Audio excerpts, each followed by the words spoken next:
आधी आंगनवा अम्मा गोबर लिपवलु हो। आधी आंगनवा अम्मा गोबर लिपवलु हो। आधी आंगनवा कैलू जोग हमरी अम्मा हो। आधी आंगनवा कैलू जोग हमरी अम्मा हो।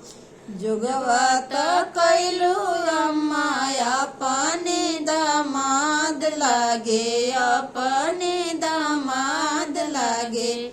नैहर छोड़वलू हमार हमरी अम्मा हो।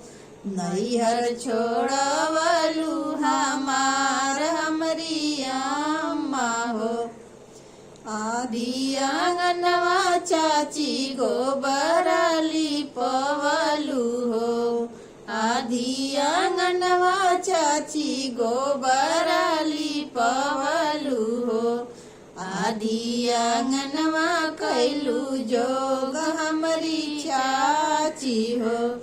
आधी आंगनवा कैलू जोग हमरी चाची हो।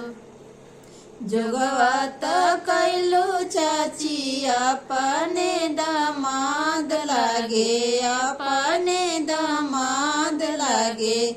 नैहर छोड़वलू हमार हमरी चाची हो।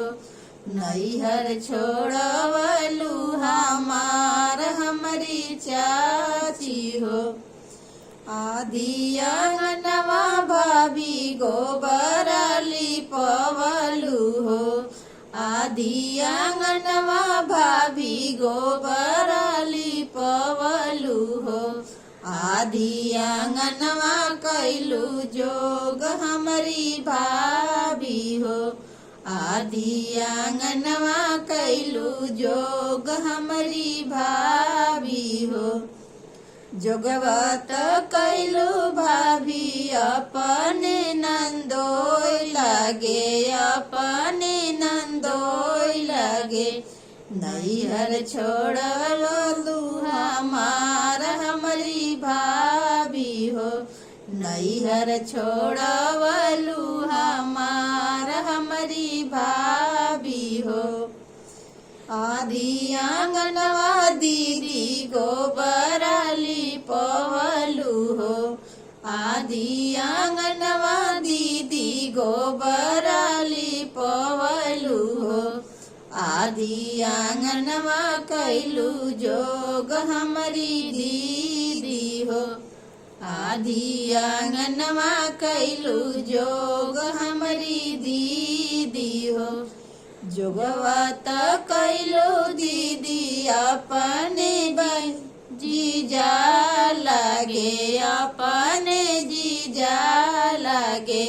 नैहर छोड़वलू हमार हमरी दीदी हो। नैहर छोड़वलू हमार हमरी दीदी हो। नैहर छोड़वलू हमार हमरी दीदी